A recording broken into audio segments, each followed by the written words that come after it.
ये प्रायः तैयारी की जाती है, ध्यान रखना।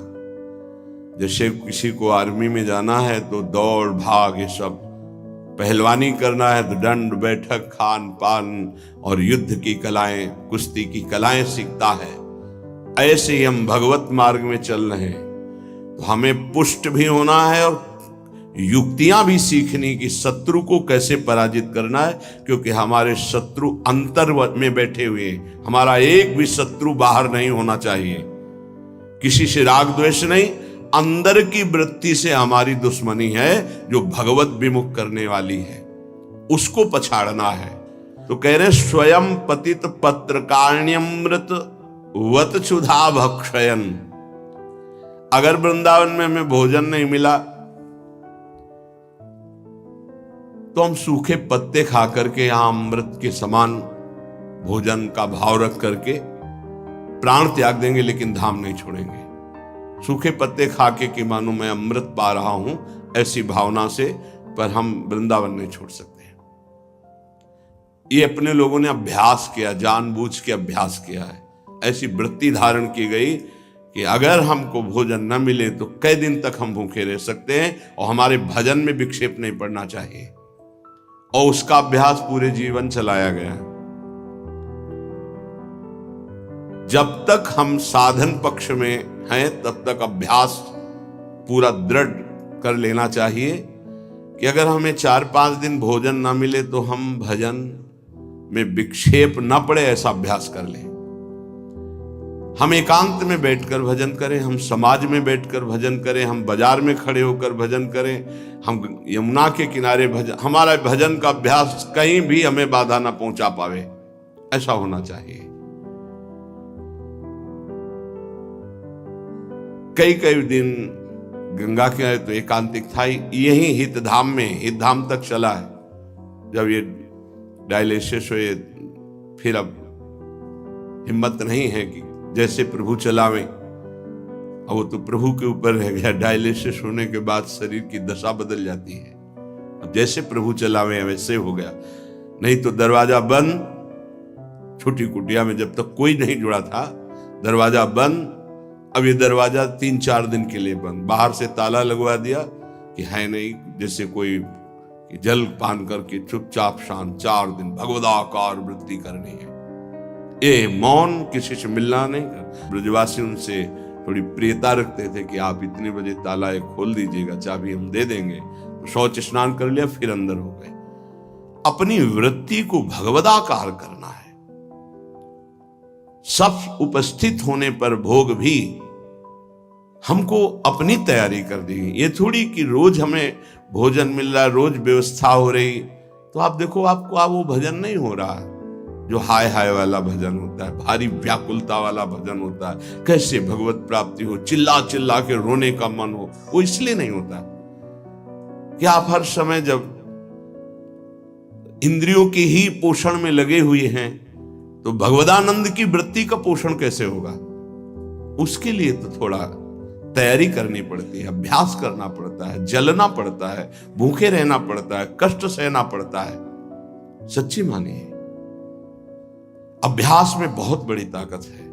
आपका शरीर स्वस्थ है, आप इस समय कस सकते हैं अपने आप को। 3 घंटे विश्राम, इसके बाद कुछ समय आसनों में, हर समय सेवा में, नींद को उड़ा दो, भोजन की एक सीमा रख लो, बातचीत के लिए मौन रह जाओ, उचित शरीर पोषण की व्यवस्था, बस नाम पर दृष्टि दो। नहीं खान पान ते भावे है, नहीं कोमल वसन सुभावे है, सब विषय लगे ते खारा है, हरिहासिक का मग न्यारा है। जब वृत्ति भगवदाकार होती है और ये होता है अब भोजन पाने जाना है, तो ऐसा लगता है जैसे सजा दी जा रही हो, हमारी वृत्ति डूब रही है, अब इसके लिए हमें भागे। कभी तो डूबना सीखो, अभ्यास करके कभी तो ऐसे आओ कि 10-5 मिनट के लिए शरीर भूल जाओ, 10-5 मिनट के लिए जगत भूल जाओ, केवल प्रिया प्रीतम के चिंतन में। वो ऐसे नहीं होता कि टाइम बाय टाइम भोजन। साधक की दिनचर्या 12 महीने राइट टाइम से पहले हर चेष्टा आपको दिखाई देगी। अगर यहां खड़े होना है, 6 बजे खड़े हो तो 5 मिनट पहले से खड़ा है, उसकी दिनचर्या में चूक नहीं हो सकती। वही साधक, वही संयमी। और जो अपनी दिनचर्या को संभाल नहीं पाता तो वो अपने आप को संभाल नहीं सकता। कागज में लिख लो चाहे दिमाग में लिख लो, जब तक साधक की दिनचर्या नहीं। हम गृहस्थी में देखें, ऐसे ऐसे साधक की त्रिकाल संध्या करते हैं। जब पीछे गुरु आश्रम में थे, बीचों सुबह 4 बजे तड़के आकर के स्नान करके संध्या गृहस्थी में रहते, हल जोतने वाले लोग। अगर हमारी दिनचर्या भगवत मार्ग की है तो उसे कहीं भी की जा सकती, कैसे भी की जा सकती। ये बहुत प्रवचन नहीं, ये आप समझ लीजिए, आपको अपने आप को कसना होगा। सैकड़ों बार प्रार्थना की है कि चाहे गृहस्थ हो चाहे विरक्त हो, व्यायाम अत्यंत आवश्यक है। जैसे भोजन पाना आवश्यक है, ऐसे व्यायाम आवश्यक है। भगवत प्राप्ति के लिए अत्यंत आवश्यक है व्यायाम, क्योंकि आपका शरीर स्वस्थ रहना अनिवार्य है। प्राणायाम अत्यंत आवश्यक है। 10 मिनट 15 मिनट बैठ करके प्राणायाम, 2-3 प्रकार के सहज प्राणायाम की वृत्तियां बताइए। कौन कर रहा है? सहज बताइए। कुछ हाथ लगाने की जरूरत नहीं नाक में, ये अनुभव की हुई बात कर रहे हैं। आराम से बैठ गए, धीरे से श्वास खींचते चले गए दोनों नाक से, जितनी जा रही बंद कर ली। अब मंत्र जप रहे हैं, फिर धीरे से छोड़ दी, कोई पकड़ना नहीं, फिर खींचा, फिर बंद कर ली। इसे आंतरिक कुंभक कहते हैं। एकदम खाली कर दिया, रोक दिया, मंत्र जप रहे हैं, फिर खाली कर दिया, फिर मंत्र, इसे वायु कुंभक कहते हैं। हर आंत, फेफड़ा, हर नस नाड़ी एक्टिव हो जाएगी। आप क्या समझते हो? ये लोहे की मशीनें थोड़ी लगी है यहां, उनको प्राणायाम के द्वारा एक्टिव किया जाता है। आपका शरीर स्वस्थ, आपके विचार स्वस्थ, और ब्रह्मचर्य के लिए 45 मिनट पसीना गिरने वाला व्यायाम अत्यंत आवश्यक है। कोई नहीं करने के लिए तैयार है। कैसे तुम ब्रह्मचर्य रह सकते हो? कैसे तुम बिना प्राणवायु का संशोधन किए एकाग्र रह सकते हो? ऐसा नहीं कि हम प्रेम मार्ग में हैं तो हमें प्राणवायु के संशोधन की आवश्यकता नहीं। हमने पूज्य गुरुदेव भगवान को देखा, अटारी में जाकर के एकांत में बैठकर वो प्राणवायु का संशोधन कर रहे हैं। हमने बुजुर्ग संतों को देखा जिनकी 80 वर्ष की अवस्था है, व्यायाम 5 मिनट 10 मिनट हाथ पैर हिला रहे हैं, व्यायाम कर। और व्यायाम का एक प्रक्रिया है। आपने 5 दिन व्यायाम किया तो आपके शरीर दर्द होंगे, क्योंकि उनको थकित किया जा रहा है। अब 8-10 दिन में वो फिर रवा हो जाएंगे। आप करते रहिए, अब दर्द नहीं होगा। 5 दिन किया, दर्द शुरू हुआ, बंद कर दिया और दर्द शुरू हुआ। आपका व्यायाम का अनुभव ही नहीं होगा कि वो यही लगेगा कि उससे तो दर्द होता है। नहीं, ऐसे संयमी साधक थोड़ी बना जाता है। कई मिनट सर के बल खड़े होते थे, हर समय इसको तैयार करके साधन में लगाए रहते हैं। आप लोग देख रहे हैं, आप लोगों का शरीर स्वस्थ है। आप कैसे ब्रह्मचारी, कैसे आप संयमी, कैसे आप एकाग्रचित हो पाएंगे? बोले हमारे पास समय नहीं। कै बजे आप जगते हैं? उससे 1 घंटा पहले जगिए। आप मध्याह्न में थोड़ा विश्राम कर लीजिए, या जब आपको समय मिले तब आप विश्राम कर लीजिए थोड़ा अपनी दिनचर्या के अनुसार। लेकिन रात्रि हमारी साधना का समय है। अधिक से अधिक हम जग करके प्राणायाम व्यायाम करके अपने साधन भजन में लगे। साधन का मतलब होता है एक बार जिद्दी स्वभाव बनाकर हर इंद्रिय पर विजय प्राप्त करके आगे बढ़े। हाँ, हमको उतना व्यायाम प्राणायाम करना जो हमारी भक्ति में बाधा ना पहुंचा दे।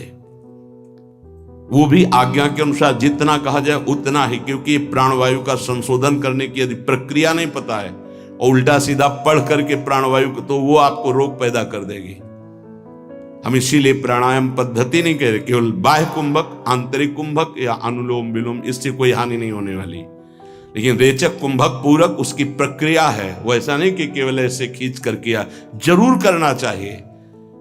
ये श्वास का संशोधन, प्राण का संशोधन, शरीर की नस नाड़ियों का व्यायाम के द्वारा तो ब्रह्मचर्य पुष्ट। यदि आप ऐसा नहीं करते तो ब्रह्मचर्य रह ही नहीं सकते।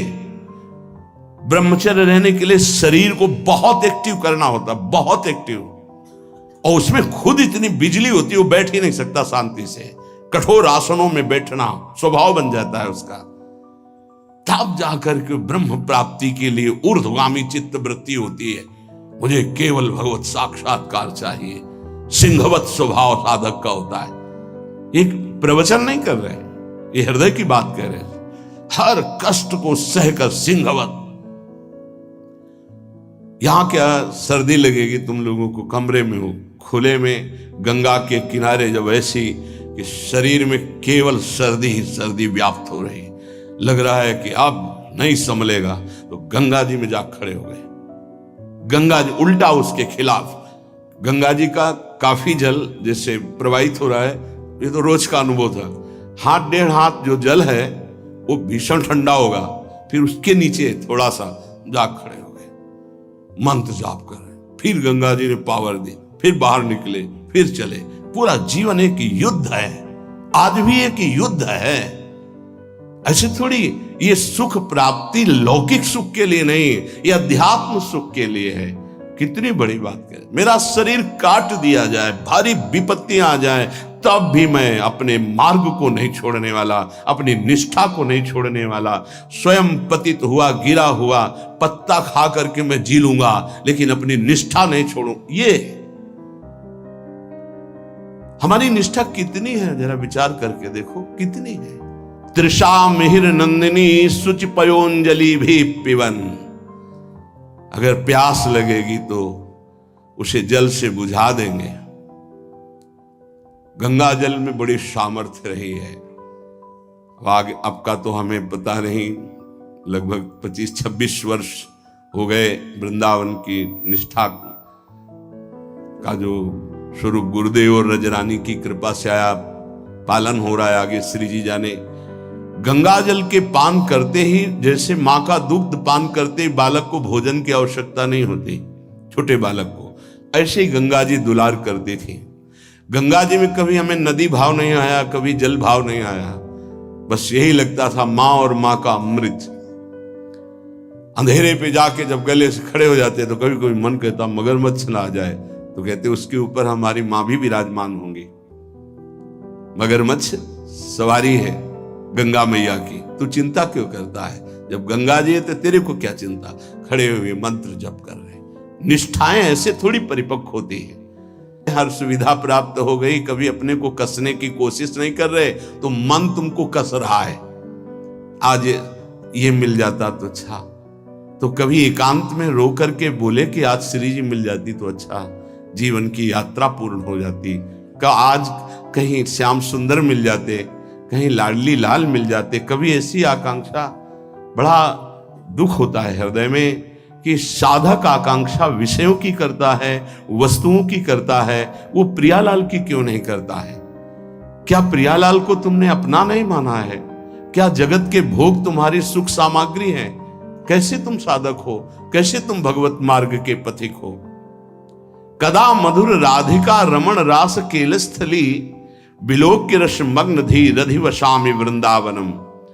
मेरी ऐसी वृत्ति कब होगी कि मैं वृंदावन को देख देख कर रोऊंगा कि ये वही स्थान है जहां हमारे प्रिया प्रीतम रह रहे हैं और खेल रहे हैं, और मेरे नेत्र देख नहीं पा रहे हैं। कब ऐसा वृंदावन कृपा करेगा कि मैं देख देख करके मगन हूं कि मेरे प्रिया प्रीतम कैसे रास कर रहे, मेरे प्रिया प्रीतम कैसे वन विहार कर रहे, मेरे प्रिया प्रीतम कैसे झूला झूल रहे, मेरे प्रिया प्रीतम कैसे जल विहार कर रहे, नौका विहार कर रहे। साक्षात पुरौ श्री पुरुषोत्तमांघि सेवा रसादप्यधिको रसौघः, शंदेत वृंदा विपिनेप्य दृष्टे, राधा प्रियेत्रोद्धव एव साक्षी। पुरुषोत्तम भगवान वासुदेव देवकी नंदन का निरंतर सानिध्य प्राप्त करके भी जिनको प्रेम का परिचय प्राप्त नहीं हो पाया, और वो जब वृंदावन की रज में आए तो बिना किसी साधन के प्रेम प्राप्त हो गया। इसके साक्षी उद्धव जी हैं। श्रीपाद कह रहे हैं कोई उनको साधन नहीं करना पड़ा, गोपी जनों के दर्शन, संभाषण, चरण धूलि, इसका स्पर्श होते ही प्रेम का प्रादुर्भाव हो गया। क्योंकि तैयार भूमि थी, भूमि तैयार थी, बीज के अंकुरण में देर नहीं लगी। अपने लोगों के ऊपर कृपा है, उसी रज में बैठे हैं, उसी रज में वास करते हैं, पर भूमि तैयार नहीं है। रोज ये सत्संग हो रहा है तो मानो किसान जैसे अपनी खेती को जोत करके उसे तैयार करता है, ऐसे मानो सत्संग आपके हृदय की भूमि को तैयार, ये जो शपथ पूर्वक चलिए, ये भूमि तैयार की जा रही है। लेकिन आप देखिए कहां साधक भूमि तैयार कर पाता है अपने हृदय की। जहां थोड़ी सी प्रतिकूलता की छाया भी आई कि भाग खड़ा हुआ। प्रतिकूलता नहीं आई, अभी प्रतिकूलता तो जानते नहीं, प्रतिकूलता की छाया आई कि भाग खड़ा हुआ। जो राधा प्रिय इस वृंदावन में वास स्वीकार करके रहनी से रहता है, तो बिना किसी अन्य साधन के उसके हृदय में प्रेम प्रवाहित हो जाता है। इस बात के साक्षी हैं उद्धव जी, कोई साधन नहीं हुआ। जब वृंदावन आए तो इस रज की कृपा से ऐसे महाप्रेमी हुए। भगवान की कृपा से आज भी गिरिराज जी की तलहटी में वो अव्यक्त रूप से विराजमान रहते हैं, कभी तलहटी नहीं छोड़ते। प्रकट में बद्री बन गए, लेकिन अप्रकट में यहीं रहते हैं गिरिराज जी की तलहटी में। उद्धव कुंड परिक्रमा मार्ग में मिलता है, उसी क्षेत्र में श्री उद्धव जी महाराज विराजमान रहते हैं। हमारे हृदय में यह अनुभव होना चाहिए कि हमारे ऊपर प्रभु की विशेष कृपा है। बस उस कृपा का अवगाहन, कभी दिव्यता की तरफ सोचिए। अपनी इंद्रियां और मन ये पार्थिव भोगों की तरफ ही सोचता रहता है। कोई पार्थिव व्यक्ति अनुकूल हो जाए तो हम नाच पड़ते हैं। प्रियालाल तुम्हें प्यार कर रहे हैं, तुम्हें नहीं दिखाई दे रहा, तुम्हारी समझ में नहीं आ रहा कि तुम्हें श्यामा से हम प्यार कर रहे हैं, इतना प्यार कर रहे हैं। हम मांग कर रहे हैं पार्थिव व्यक्ति के प्यार की, कोई प्रगट में मनुष्य हमें प्यार करे। हम मांग कर रहे हैं इंद्रियों के भोगों की। सच्चिदानंद सुख देने के लिए हरि गुरु तैयार है, हमें वो नहीं चाहिए। यही दुर्भाग्य है हमारा। उपासक सावधान, बहुत जन्म भोग चुके हो, बहुत जन्म तुम किसी ना किसी के होते रहे हो। इस बार केवल श्री जी के इस शरीर को धरोहर की तरह हरि गुरु को समर्पित कर दो। ये आपकी वस्तु है, इस पर अब मेरा कोई अधिकार नहीं, तो हरि गुरु आपको समर्पित कर देंगे। लो, हमारा संपूर्ण वैभव आपका है। आप करके तो देखो, बड़ा सस्ता सौदा है। शरीर तो तुम माया में कितनी बार समर्पित कर चुके हो। एक बार मायाधीश प्रभु श्री जुगल सरकार को अपना जीवन समर्पित करके तो देखो। पूज्यपाद श्री उड़िया बाबा जी महाराज, भगवत प्राप्ति का मार्ग अनुगमन का मार्ग है। बड़े महापुरुष के शब्द हैं, एक एक शब्द पर ध्यान दीजिए। भगवत प्राप्ति का मार्ग अनुगमन का मार्ग है। अनुगमन किसी आदर्श महापुरुष को अपना स्वामी बनाकर उनका अनुगमन करना, तभी आप भगवत प्राप्ति कर सकते हैं। जब किसी भगवत प्राप्त महात्मा को अपना आदर्श मानकर आगे बढ़ा जाए। ये वाणी हमारा जीवन रही है। पूज्यपाद उड़िया बाबा जी के उपदेश, ये बाल्यावस्था से हमारी गुरु रही है। बाबा आदर्श रहे हैं। आज भी जो बाबा का स्थान था, है, रहेगा आजीवन। ऐसा नहीं होता है कि छूट जाए। जागृत में, स्वप्न में, सुषुप्ति में कई बार पूज्य बाबा की कृपा हुई है। जब तन्मयता होती, पिता की तरह उड़िया बाबा ने दुलार किया है। यह हमारे केवल लिखा पढ़ी का विषय नहीं है। जब हम अपना मान लेते हैं तो ये अव्यक्त महापुरुष अव्यक्त नहीं रहते। ये अनुभव कराते हैं, क्योंकि ये ब्रह्म स्वरूप व्याप्त हैं। जैसे कोई कण ऐसा नहीं जहां ब्रह्म ना हो, अर्थात वो कण भी ब्रह्म ही है। सर्वम खलमिदम ब्रह्म ने नानास्ति किंचन, ऐसे ही पूज्य बाबा हर कण में विराजमान, क्योंकि ब्रह्म स्वरूप है। जब हम किसी महापुरुष को आदर्श मानते हैं, व्यक्त या अव्यक्त, तब उसकी महिमा हमारे हृदय में प्रकाशित होती है। अभी तो हमारा आदर्श विषय है, धन है, परिवार है, तो वही तुम्हारे सामने अनुभव में आएगा। तुम्हारे जागृत में, स्वप्न में, सुसुप्ति में जब कोई दिव्य महापुरुष होता है तो दिव्य अनुभव आएंगे। ये मार्ग अनुगमन का है, किसी महापुरुष का अनुगमन किया जाता है। अनुगमन का तात्पर्य होता है उनकी आज्ञा के अनुसार चलना। अपने जीवन को किसी महापुरुष की आज्ञा पर दे दो, आप जैसा कहेंगे। सेवक जी महाराज कह रहे हैं, अब जो ही कहें करें हम सोई, आयस लिए चले निज दासी। बिना आज्ञा के एक कदम भी नहीं, चाहे वो परमार्थ का हो चाहे व्यवहार का हो, वो प्रेम रस को प्राप्त कर लेता है। भगवान की माया बड़ी प्रबल है। यदि किसी महापुरुष का अनुगमन नहीं किया तो आप इस मार्ग पे चल नहीं पाएंगे। सत्संग सुना गया, सत्संग में ऐसा समझ लो बाजार है, बाजार या मेडिकल स्टोर है, दोनों बातें समझ सकते हो। बाजार है ये, सांख्य मार्ग, भक्ति मार्ग, कर्मयोग, हर योग की चर्चा होगी यहां। आपको हर योग की बातें सुननी है, केवल आपको अपने हृदय उन महापुरुष के हृदय की बात समझनी। महापुरुषन ने सब रस गायो, देखनो यो है कि उनको हियो का ठहरानो, ताको गहनो, उसको पकड़ो। अब उस जैसे किसी ने भगवत आश्रय तत्व में गुरु कृपा से अपनी निष्ठा प्राप्त की कि हम तो भगवत आश्रित हैं, तो चाहे जितनी बड़ी बड़ी बात हो सुन लीजिए, आपको अंदर से यही होना चाहिए, हमारे माई श्यामाजू को राज। वह आपके अंदर सवाल नहीं पैदा होना चाहिए, क्योंकि सत्संग है, इसमें हर योग का वर्णन होगा, हर सिद्धांत का वर्णन होगा। भगवान मायापति हैं, इनकी माया बड़ी विचित्र है। सब मायादास हैं, हरिदास तो कोई बिरला ही बनता है। जो हरिदास होता है उसके पीछे माया चलती है, और जो मायादास होता है उसके आगे माया होती, कभी पकड़ में ही नहीं आती। किसी एक ने लिखा था कि संसार में अगर कोई सुखी है, विनोद जो कटाक्ष का, तो संत जन सुखी हैं। वास्तविक धन्य है तेरी बात, अगर सुखी हैं तो संत सुखी हैं। जिनके हृदय में भगवान का आश्रय है, उनके पीछे माया चलती है। बाबा वर्णन कर रहे हैं, भगवान मायापति हैं, लगभग सब मायादास हैं। कोई हरिदास होता है, जो हरिदास होता है उसके पीछे माया चलती है, और जो मायादास होता है उसके आगे माया चलती है, क्योंकि स्वामी आगे चलेगा ना तो पकड़ में ही नहीं आती कभी।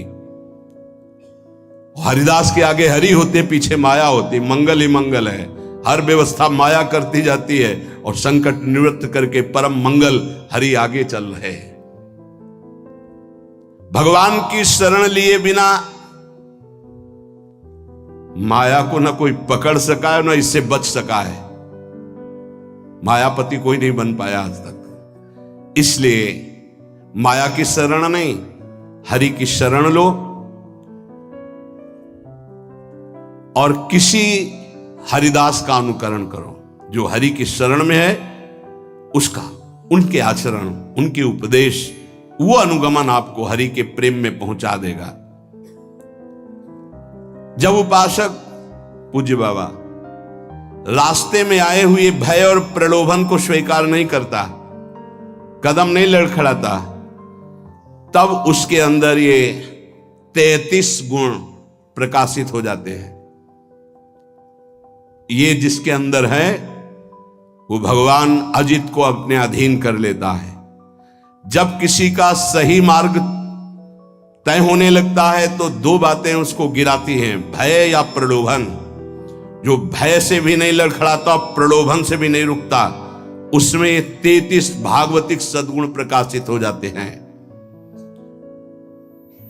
पहला, अहिंसा। मन वचन कर्म से भी कभी वो किसी की हिंसा नहीं करेगा, न मन से, न वचन से, न कर्म से। धर्म का अलग अलग उपदेश है, स्थान, व्यक्ति, योग्यता, अधिकार के अनुसार। अहिंसा हमारे लिए है, हम निवृत्ति मार्ग के हैं। आप एक वीर योद्धा हैं राष्ट्र रक्षा के लिए, तो आपके लिए कठोरता चाहिए हृदय में। यदि आप दयालुता धारण करेंगे तो हमारा राष्ट्र संकट में पड़ जाएगा। आपके लिए माला चलाना नहीं, आपके लिए गोली चलाना भजन है। आप अपने धर्म से युक्त रहिए। अर्जुन जी कह रहे मैं सन्यास लेकर भिक्षा मांगकर खा लूंगा, युद्ध नहीं करूंगा। भगवान कह रहे गलत, पर धर्मो भयावहा, स्वधर्म का पालन कर, इस समय नहीं भय को प्राप्त हो जाएगा। ये परमार्थ के पथ पर जो भगवत प्राप्ति के मार्ग में चला है, जिसको भगवान ने ये मार्ग दिया है, उसके लिए पहला सद्गुण अहिंसा। मन से, वचन से, कर्म से किसी की हिंसा नहीं करना। हिंसा और अहिंसा का निर्णय स्थान, अवसर, धर्म की स्थिति के अनुसार दिया जाता है, ना कि सार्वभौम। सार्वभौम अहिंसा का सिद्धांत नहीं चलेगा। हमारे धर्म का नाश करने आ रहा, हम अहिंसा व्रत लेकर बैठे, हमारी मर्यादा, हमारे राष्ट्र, हमारे धर्म का नाश करने जा रहा है, तो इस समय हिंसा ही अहिंसा से बढ़कर के भी है। ये समझना होगा। इसलिए बहुत विवेक परमार्थ में चाहिए। जो निवृत्ति परक साधक हैं, उनके हृदय में अहिंसा धर्म का प्रादुर्भाव होता है, और अहिंसा धर्म भी अपना रूप अलग धारण करता है। जैसे वेन राजा ने भगवान के विरुद्ध आचरणों की स्थापना करनी चाहिए, तो संतों ने जो अहिंसा व्रत के परम पुजारी, उन्होंने उसकी हिंसा कर दी, क्योंकि उस समय हिंसा ही सबसे बड़ा धर्म है। और उसके शरीर से फिर मत कर भगवान पृथु को प्रकट किया। ये बड़ा सूक्ष्म विषय, धर्म बड़ा सूक्ष्म विषय है। दूसरा सत्य, मन से जो सोचा गया, वाणी से वही बोला गया, आचरण में वही किया गया, उसे सत्यवादी कहते हैं। सत्य वचन में जरूर होना चाहिए। तीसरा आस्तेय, चोरी ना करना, कभी भी किसी की चोरी ना करना, ये भगवान के भक्त में आ जाता है। चौथा ब्रह्मचर्य, अगर गृहस्थ है तो संयम के अनुसार ब्रह्मचर्य, एक नियत समय के अनुसार ब्रह्मचर्य, विरक्त है तो आजीवन अखंड ब्रह्मचर्य, ये लक्षण प्रकट हो जाता है। पांचवा अपैशुन, कभी किसी की चुगली ना करना। ये साधक ध्यान दे, कभी किसी की चुगली ना करना। कैसे? तुम सुना उसने ऐसा ऐसा ऐसा आग लगा दी, फिर उसकी बात तुम्हें सुना, जिसकी बात थी वो तो ऐसा कह रहा है, दोनों भिड़ा दिया, मुस्कुरा के चल दिया, तो तुमको ऐसी जगह भिड़ाया जाएगा जहां मुस्कुरा ही नहीं पाओगे, क्योंकि वो देख रहा है, तीसरा कोई देख रहा है, वो ऐसी जगह भिड़ाएगा कि तुम्हारी महीनों की मुस्कुराहट गायब हो जाएगी। होश में नहीं, किसी की भी चर्चा नहीं करनी, इनकी बात उनसे कहना, उनकी बात उनसे कहना, इसे चुगली कहते हैं। शास्त्रीय भाषा में अपैशुन नहीं करना, ये हृदय को मलिन कर देता है। किसी की वार्ता नहीं, कभी श्री जी की वार्ता चार खड़े होके करो, बोधनता परस्परम, लाडली जी का ऐसा स्वभाव, ऐसे सुंदर, ऐसे, तो छाती ठंडी हो जाए। कभी श्री जी की चर्चा नहीं सुनते। आपस में जब दो मिलेंगे तो चर्चा होगी, तो प्रपंच की होगी। वो साधक नहीं, प्रपंची कहा जाता है। अरे जैसी हरिवंश प्रपंच बंच सब ये काल ब्याल को खायो, यह जिये जान श्याम श्यामा पद कमल संग सिरनायो। छठवां है लज्जा। लज्जा कहते पाप कर्म करने में बहुत संकुचित हो जाना, नहीं, मन से ही घृणा हो जाए, नहीं नहीं नहीं, हमें नहीं चाहिए, हम प्रभु के मार्ग के पथिक हैं। सातवां अमानिता, ये लक्षण उदय होते हैं। मान की बिल्कुल चाह न रह जाना, और ये बहुत खतरनाक है, बहुत खतरनाक। सबसे पहला लक्षण है ब्रह्मबोध महापुरुष का मान रहित होना। निर्मान अमोहा जित संग दोषा, मान सबहि मान प्रद आप अमानी। मान कभी स्वीकार नहीं करना चाहिए। महापुरुषों को देखो, आज भी गुरुदेव भगवान आरती करके सबको पंचांग प्रणाम करते हैं, सबको पंचांग प्रणाम करते हैं। अपने लोग गुरु आचार्य चरण सर्वान वस्तुतया निरीक्ष परम स्वाराध्य बुद्धिर मम क्वाहम तुच्छा परम अधमा। आचार्य चरण क्या कह रहे? क्वाहम तुच्छा परम अधमा। सबको प्रणाम कर रहे हैं, गुरुदेव सबको प्रणाम कर रहे हैं, तो हमको शिक्षा लेनी चाहिए। अमानी ना मान देना, सबहि मान प्रद आप अमानी। ये अमानिता, ये 7वां लक्षण उपासक के अंदर जागृत होता है। 8वां पवित्रता, शरीर पवित्र, वस्त्र पवित्र, चिंतन पवित्र, व्यवहार पवित्र। छल कपट से व्यवहार दूषित हो जाता है। अरे बहुत बहुत, अगर आप भगवत मार्ग में, तो कभी ऐसा मत करना, क्योंकि जिससे कर रहे हो और आप उसके बीच में ईश्वर विराजमान है, उसी की आराधना के मार्ग में तो चले हो। पवित्रता, शरीर पवित्र हो और वस्त्र पवित्र हो। ये आपका लोग शंका, मल त्याग आदि बहुत सावधानी से पवित्रता का निर्वाह करोगे तो शरीर राग का नाश हो जाएगा। ध्यान रखना, जितना पवित्र हो कोई, उतने शरीर राग का नाश होगा।